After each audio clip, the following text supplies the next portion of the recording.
Welcome to Sales Made Easy, a podcast for business and personal growth.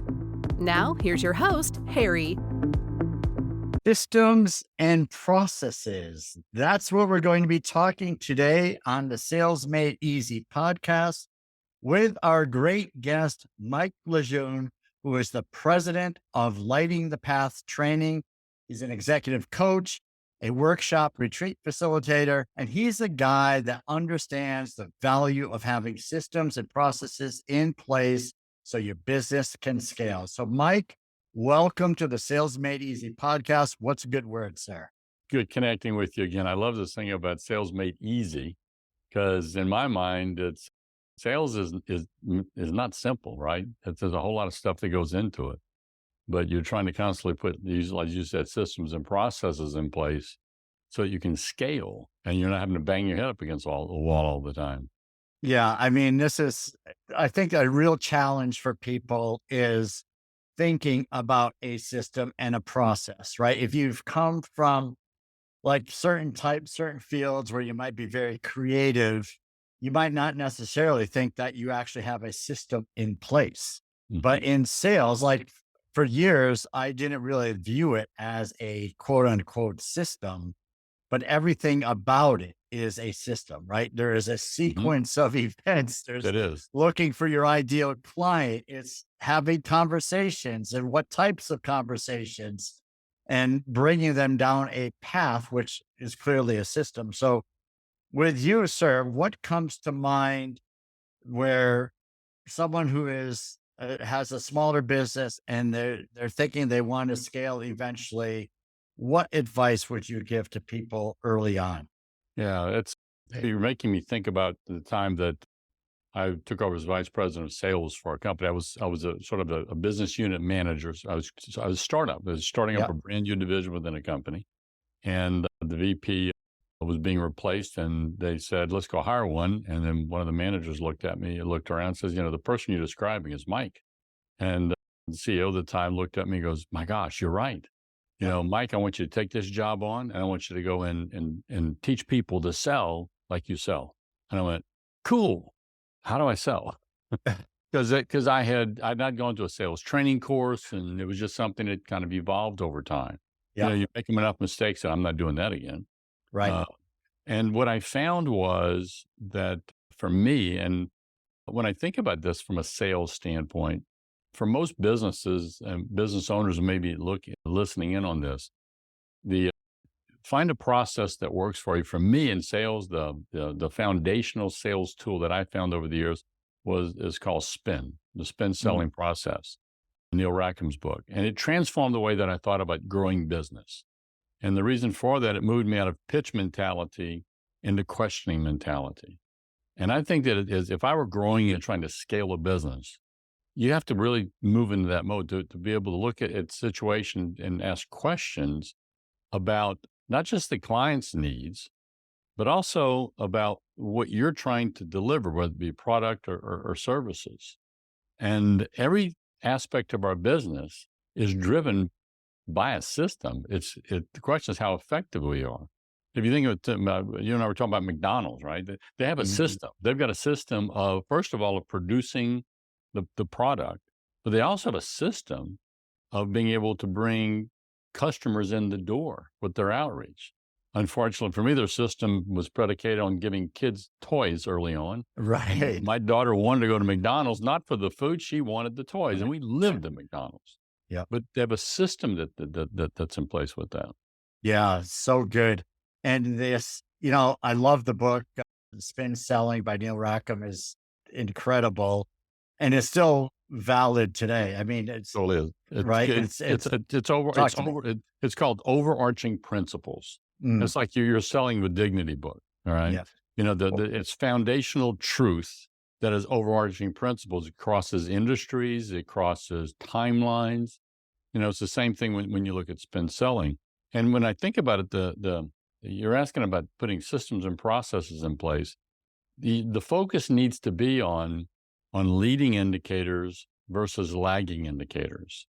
McDonald's works on not the dollars that are in the cash register drawer. That's a lagging indicator. What McDonald's works on is all of the steps that it takes in order to get the dollars in the door, from the attraction of people to the production to the logistics, if you're going to pick three categories to work with.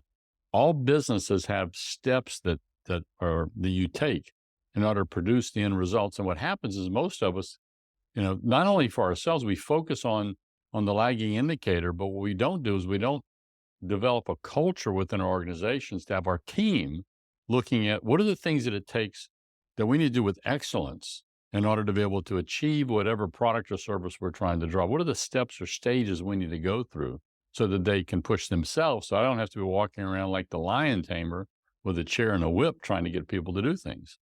Yeah. I mean, there's so many things that are going through my mind here, but I used to work years ago for a Fortune 500 company, and we would have forecast meetings.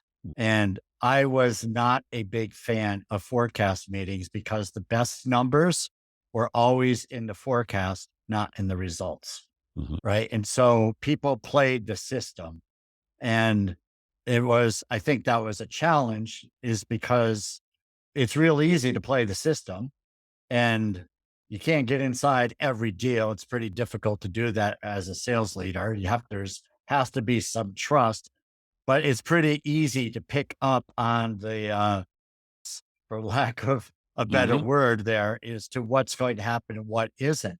So for the smaller business though, where it's now you and maybe another person or a couple of people, it's a whole lot easier, because then you can look at deals versus looking at 8 or 10 or 20 people's deals, which is now you're looking at 400 possibilities, and there's not enough time in the month to do that. Yeah, but you bring up a really good point with this, Harry. The mistake that we make, that I've made over the years, is that if you look at the example you have, your Fortune 500, the people are producing these reports, these forecasting reports, and a lot of times they produce numbers that they want to see, right? As opposed to, and I know early on I made the mistake of putting forecasts together, and my numbers were this big, and my boss would come and say, "No, you're capable of that, much bigger than that." And I'm yeah, but I want to hit my numbers. No, and so would have me go back 3 times to be able to come up with an accurate number.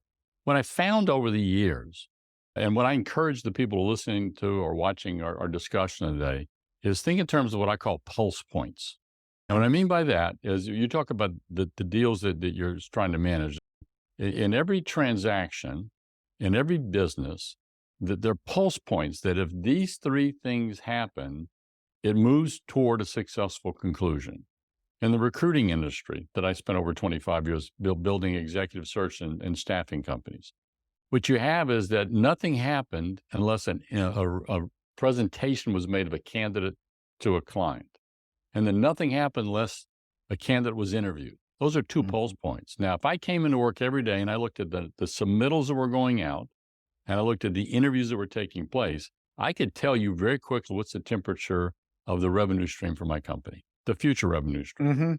And I also knew that from a sales cycle standpoint, we worked on about a 37 to 45 day sales cycle, meaning that we would start a project today to try to fill a job, and it would take normally about 37 to 45 days to fill it on average. Okay. So you look at from a systems and process, you go back and you look at what are the key things that if this doesn't happen, we're destined for failure, right? And you focus on that, and then you hone that down, and you get your teams to focus on that. It's the rule of 3. The 3 is a really powerful number. If you think in terms of comedy, listen to your comedians. That you don't see 4 or 5 things said to get to the punchline. It's always 3. It's a cadence. It's boom, boom, bop. Okay, you're looking at that. Or it's boom, bop, bop. And so I've studied this thing. What I found is that if every day, as a leader, if I could get the 3 things that are most important for me to be responsible for done, to move the ball. That's over my shoulder over there. Okay. I see that. To move, but I live with this. Is how do I move? What are the 3 things I need to do to move the ball? Looking at this month as an owner of a business, you're in a startup mode. There's so many things you got to get done. You take a step back and figure out everything I get done. If I don't get that done, so I can focus my attention to get that system and process worked out, whether it be inventory, whether it be production, whether it be sales and marketing, so that you're looking at things from systems and processes. So then what happens, you're managing the numbers that fit inside of that system, the process you're doing, as opposed to managing the people. And it also keeps you focused because of the people that are listening to it and that are followers of yours. They don't just have one or two things to get done in a day's time. They'll put the best laid plan they want to, and they'll walk into work, and the next thing you know, there's a phone call comes in, and it's going to totally undo them. And they have to have something to come back to say, okay, but today I got to make this happen. And it's that sort of that hyper intensity toward driving things forward is really where their success comes from, especially as an entrepreneur. So good.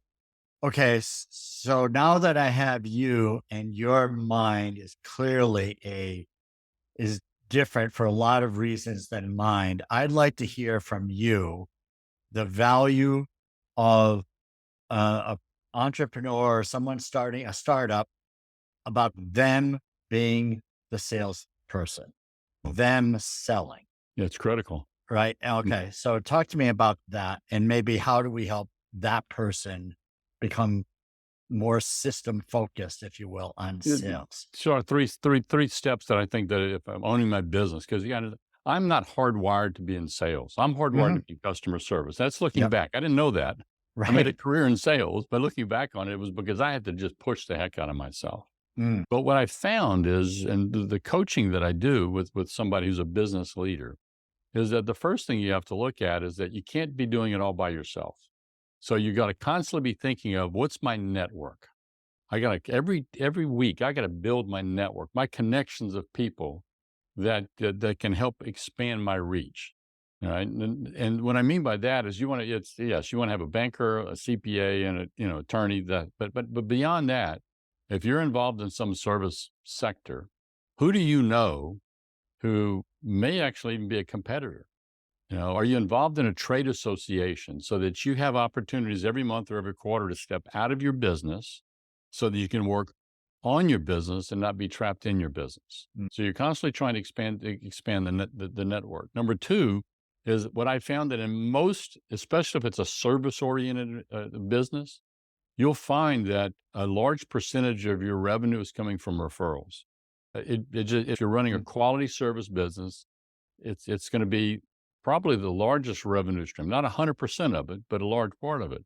So if that's the case, then your network is going to be a large part of fueling. And so if somebody is not wired like I was to be in sales, I was fortunate that I would connect with somebody. And what can I do to anchor my relationship with? And the best way to do that is find ways to connect with them, to get to know about them. What is it I need to know about? What do I know about them personally? What do I know about what they're doing? So now what happens is I'm making so-called sales calls. What I'm doing is I'm making investigative information calls about. I love this time of the year. Favorite sales question to ask: hey, you staying in town for the holidays? Or you taking the family out? Because what it does, it gets that person to talk to you. I love spring. Why? Because I get to talk about summer vacation. Yeah. Heading to place it now. The beauty of it is you make a note so that you call the person back in January or February, goes, hey, how was your Christmas trip? They're blown away that you actually remembered that. Right. But it's a personal connection. So there's a network part of it. Number two is recognize that when you're selling and you're trying to grow your business, that as the owner, you have to strengthen your saw to be able to produce revenue. Because if you don't, then you're relying upon other people or things outside of your control. You have to be the person who's a catalyst. That's my dad. My dad really gave me that word.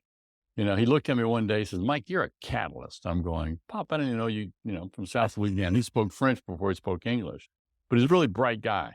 And I loved these analogies he came up with. And I said, tell me what you mean. He goes, your job is to go in there, and because of your interaction with two people, something happens. Oh my goodness. That's so good. And so think about this as a leader of an organization. You have to be the catalyst to be able to make things happen. And so, what I found, because of the kind of the example you said, that sometimes people have a hard time selling, but they're leading, they need to, they put the wrong definition to success in the sales process. And what I mean by that is that if the definition of success is making the sale, you're going to fail about 95 to 98% of the time. Mm. But if you shift your definition to, when I connect with you, what have I learned from this conversation about you, about your business, about the marketplace? What have I learned from that? Now I've flipped that around and I'm going to find 75, 80% of my time I've got success with my interaction with you. And so now I'm shifting the hesitation that I found that people have in that circumstance where they don't feel comfortable in sales is because of the word rejection, right? And I love this analogy. You know, they're afraid if I call it no, right? No. I said, look, take no and convert it by sticking some letters on either side of it. Take no and convert it to not now. You're right.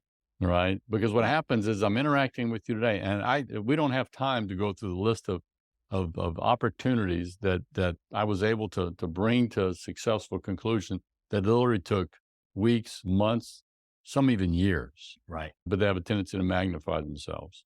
Oh, this is so textbook, Mike. It's so good. Yeah. I mean, I just love this conversation because it like the podcast Sales Made Easy. Sales does not need to be gross. It's just having conversations, finding out what people need. And you take away, I'm not bothering. I'm finding out if they need something or how I can help them. So sometimes it may not be tied into our product or service, right? Well, but you talk what to you me. what made me think about is a conversation I had with somebody yesterday who was going out on an interview, executive, he's in your role. And my conversation with him, we were talking about his amazingly talented person. I mean, literally gifted with his Yeah. experience. Oh, you And- mean like me? Very Yeah, gifted. like you. That's why I thought of this guy. I mean, I thought of this example. Yeah. He was, but we were talking about the fact that he and I shared something. My wife refers to me as the best kept secret. I'm the world's worst self-marketer, and I teach this stuff. Great. But what happens is we get caught up in this situation where I don't want to be perceived as pushy. I don't want to be perceived as that sales guy, all right? That's only interested in himself, who doesn't care about me, is only trying to make a buck. And so I've gone through great extremes to try to not make that happy. But what happens is if you can convert the mindset of what sales is, it's a relationship. And it's kind of like trying to take it to a dating type of thing. If I go out on a sales call, okay, if I go out on a date and I walk in the door with a woman that I just met, and I say, would you like to marry me? That date's not going to go real well. There's a process that I have to go through to get to know her and her to get to know me. And the challenge we have in today's time is that everything's sort of super like now type of thing. And so what we have to do is, again, it goes back to systems and processes. I have to have a way of going in and vetting you and how quickly can I find out your wants, needs, and interests. Even as simple as like on LinkedIn. If I want to connect with you, I can't go in there and say, let me tell you, I'm a leadership development expert. This is what I do. This is what I am. You know, what I need to do is say, Harry, the reason I would like to connect with you is I understand that you're an author of a book that is really talks about sales from the heart, not the head. And I'd love to connect with you. Do you think I've just increased the chances that you're going to want to connect with me? Big time. Because it's about you, not about me. Right. Big time. This is so good. And this is an opportunity here where I can share. You've got me so excited by this conversation. So I'm in sales and this happens way too often. You are everything that I believe in, you're saying. I am this same way. I am all about serving.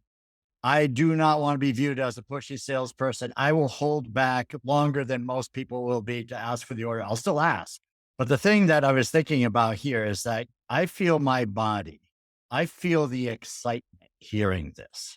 And this is where in selling, we just need to bite our tongue. We need to just breathe and say, I've got to let this guy finish. He is selling himself on what I sell. And even though this is just related to the podcast, it's just for me to share when someone is very excited, they're passionate, they have a problem, they want you to sell to them, do not interrupt. The lesson here that I want to share is that as excited as I am, I have to let you finish and just breathe and relax. This is the thing. Too many people get caught up in sales and say, this guy needs what I've got. I'm ready. And they pounce. Oh, I love this. My Right. example I love using on this is it's like going to a doctor, right? You're Mhm. not feeling well. You walk in a doctor's office and you say, Doc, I don't feel well. And what he does is, Mike, okay, here's a little blue pill, take it. Right. What type of, I'm glad you laughed on that. So my wife doesn't like when I use that as a joke. But anyway, but at the end of the day, my doc until he retired was Roger Schultz. And this guy, I would walk into his office, I'd sit down and talk to him, and he'd literally take his chair and lean up against the wall. And he'd sit there and he'd talk to me, he'd ask questions. And then he'd change the subject, and come back and ask other questions. I felt like it was the only patient. And whatever Roger told me to do, to take, or whatever, okay, I did because he spent the time diagnosing. And that's what you're describing. To me, that's what the sales process is. I cannot sell you something unless it's just some kind of a low transaction. Right. Yeah. I cannot sell you something that you don't need / don't want. Can't do it.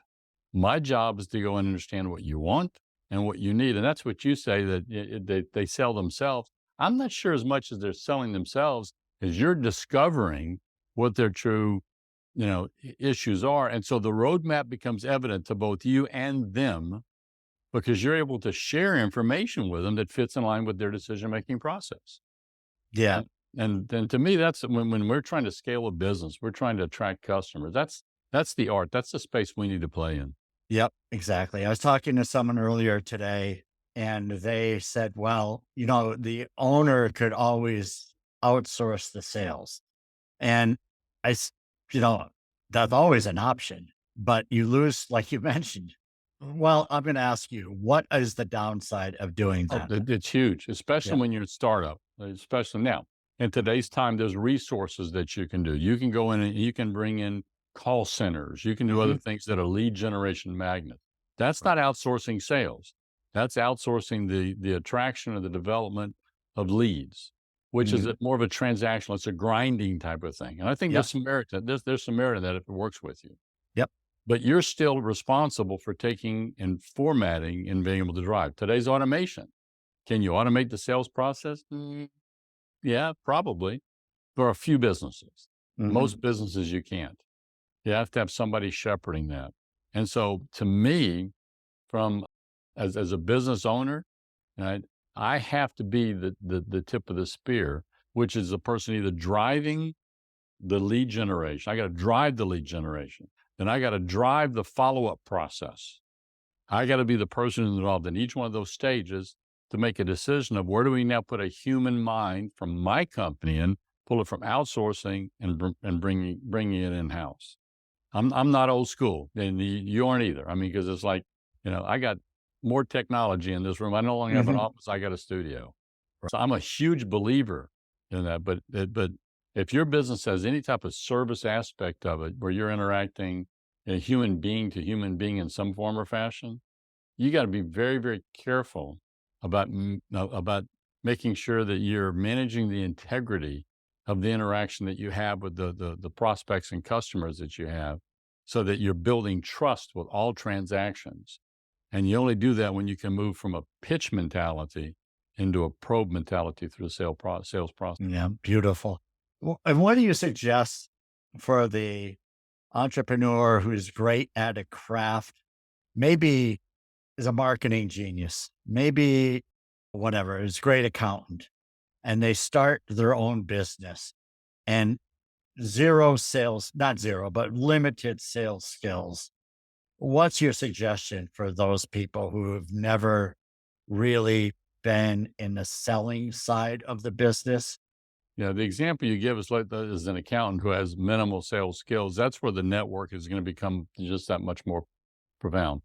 But so you have to go out and establish relationships with people who are bankers. You have to go and establish relationships with attorneys. You have to think of who are the people who might have clients who would have a need for somebody with your particular service that you're trying to provide. And it's in today's time, there's high value because the banker is going to want to have relationships with people that can refer people back to the bank. And so that's it. So it's not a user relationship, but it's a connection relationship. But just as you were asking that, I think really there's a good. step that goes before that. Okay. And the step that goes before that that might be helpful for somebody who's not feeling strong in sales is to get out a piece of paper, right? And to write their company name on that piece of paper on one side. And then think about, what is it that separates me from the other CPAs, the other bankers, the other lawyers? What is it separates me from them? And sit down and build a list. And you can't say the disadvantage of course, it is length of time in the business. They got more than I do. I've never selected an accountant based upon the numbers of years they've had, because no matter, it's like myself, I would go out and try to sell the fact our company is a 25-year-old company until I found out that my competitors, there was four, there's Burnett, there's, Liberty, there's Richard Wayne Roberts. They were 28, 29, 32, 33. That's not a differentiate.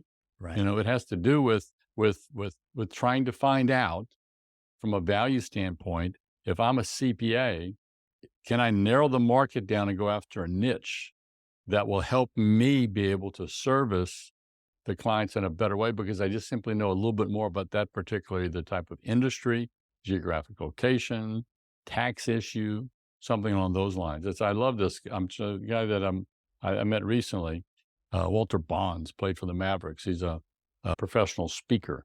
And he's got this, I love his name. There's riches and niches. Yeah. Today's time, the internet makes you feel like you got to try to be something for everyone.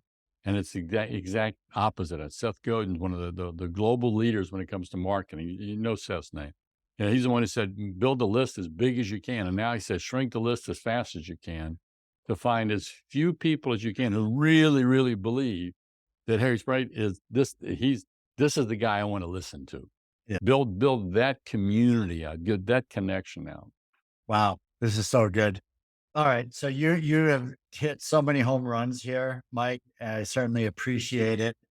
When you started your business and going out on your own, what out of all the things that you said, what did you say or do that got you moving the fastest, would you say?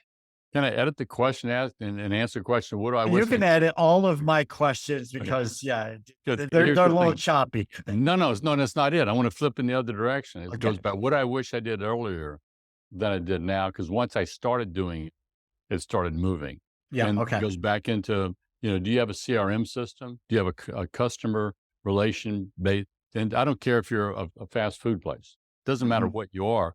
Do you have a way of being able to track the people who are your best clients, and to be able to look at using data to be able to continue to reach out to them? There's tremendous value in having an area, a database that you can electronically put information out to the community in your space. And because of what I find out now, because that fits into social media.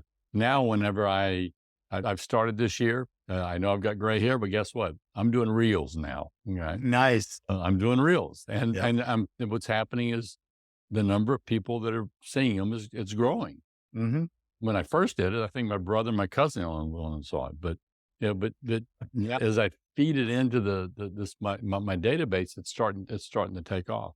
But that database is a critical aspect of having a good CRM system to be able to collect the information, because now you have a systems and process around it. We're going back to where we started from, that you can manage the data that's going in so you can see what's going on, because that's going to help you to scale your business, I think, in profound ways. No, it's very nice. Such great advice.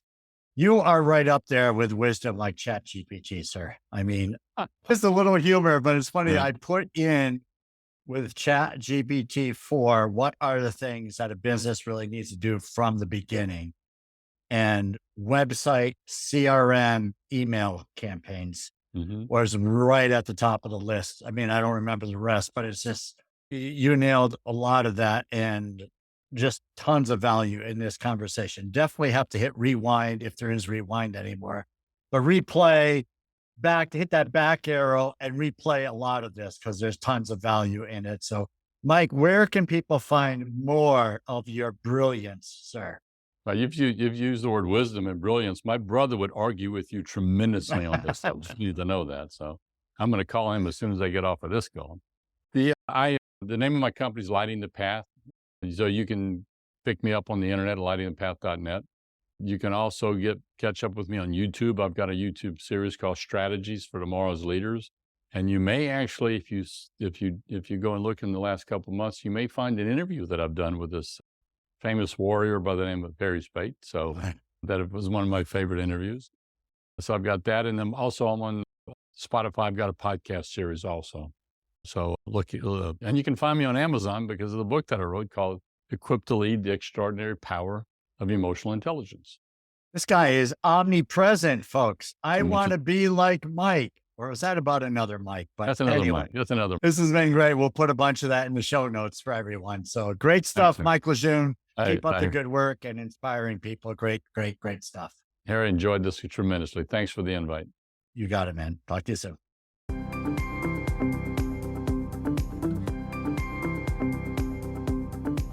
Thank you for listening to Sales Made Easy. If you found value in our conversations, please subscribe and leave a review. We'll be back soon with more insights and inspiration. Until then, keep serving and providing value to others. Good things will happen. Thank you for listening to Sales Made Easy. If you found value in our conversations, please subscribe and leave a review. We'll be back soon with more insights and inspiration. Until then, keep serving and providing value to others. Good things will happen.